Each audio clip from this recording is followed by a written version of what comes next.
There are many forms in which human trafficking can take shape, including sex trafficking, forced labor, and bonded labor. This social issue impacts everyone across the world, including men, women, and children of all ages. Stay tuned as we discuss this topic with an investigator to learn who can be affected by human trafficking and what a trafficker can look like. We will also hear about different ways to protect yourself and see how members of our community have already taken precautions to this very real social issue.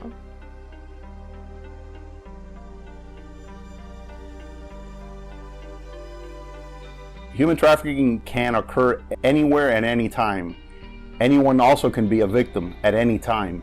You could be at a park and the child could be left alone and someone could grab the child and take them. Whether you're by yourself and you're walking, jogging, and you're by yourself, you can be approached by a vehicle. Someone could come to you and start talking to you and grab you and take you inside a car. Children that are unattended in a park. One of the things that I emphasize is that this generation, teens like posting personal information on social media, that their families is gone for a vacation and they're going to have a pool party. It's just going to be their little teen friends.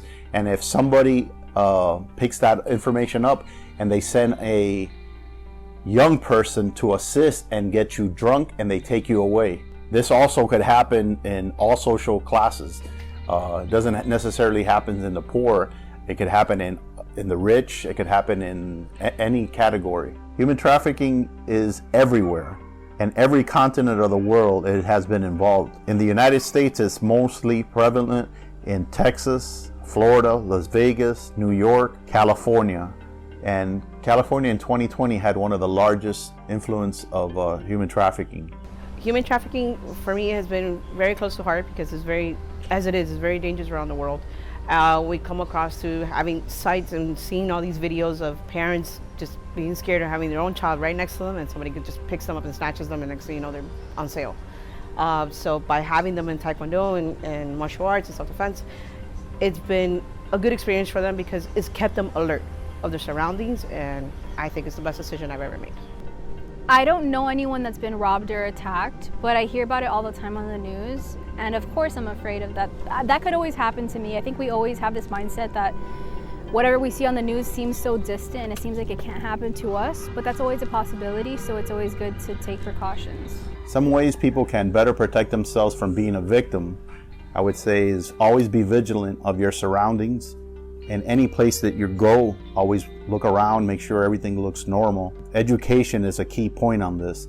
I would tell you to educate your family, friends, neighbors of such a big topic that's not being televised as much. Don't trust people you don't know. Another thing with this new generation would be is careful on what personal information you post on social media. If you're going to go jogging in the park or walking around, it's always better to go with a friend. And another key point is trust your instincts. Another thing is if you're on the internet and you go on websites like OfferUp and Craigslist, and if you're buying items or selling items, it's always good to go with someone else and meet the person in a public area where it's well lit during the daytime, and possibly if there's an area where there's cameras around. Another thing that I always tell that it's good for anyone to carry, it's a whistle. A whistle is a great tool, and it would help you out if you start blowing the whistles. People will come out and see what's going on. As a college student, I take precaution by usually, especially at night, whenever I'm walking, I like to walk with my keys in my hands. When I was a kid, I had this police officer friend, and he taught me how to put the keys between my fingers, and in case anything, I could just attack someone. I've actually seen some keychains that are meant for that now, that are like brass knuckles, but I haven't purchased it, but I've looked into it before. I don't own any tasers or pepper spray, but I've thought of getting a mini pepper spray for my keychain for when I'm leaving work. Sometimes it's dark, especially during daylight savings time. So I thought of getting pepper spray and a brass knuckle keychain, because I feel like if anything, I can just kind of have that in case somebody tries to come towards me when I'm getting out of work.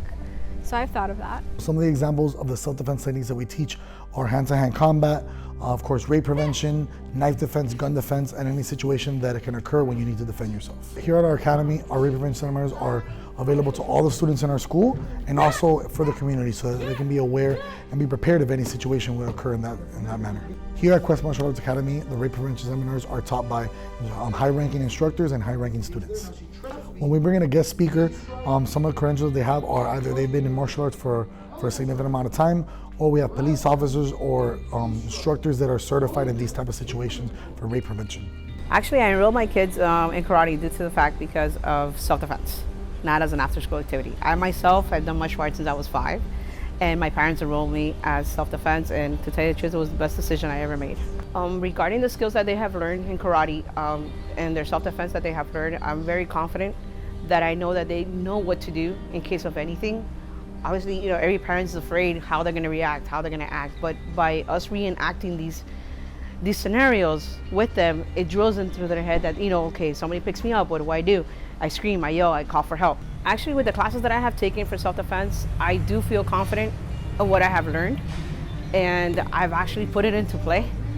I had an incident that I was at a Walgreens, and then I was coming to my car. It was like 2 o'clock in the morning. Somebody tapped me in the back, and I went ahead and I actually went for my gun, and I was able to disarm the person that were trying to steal my purse. So that was a while back, actually about 7 years ago, but it has built up that confidence in me that I think I can, you know, I know actually that I can go ahead and disarm somebody and do what I need to do before it gets worse. This is only a glimpse into what human trafficking is and the ways members of our community have taken precautions against it. Whether it is carrying a whistle, being vigilant, or taking self-defense classes, there are different ways to protect yourself from human trafficking, and education is a great way to start. For more information, visit humantraffickinghotline.org. To report human trafficking, call 188-373-7888 or text HELP or INFO to 233-733.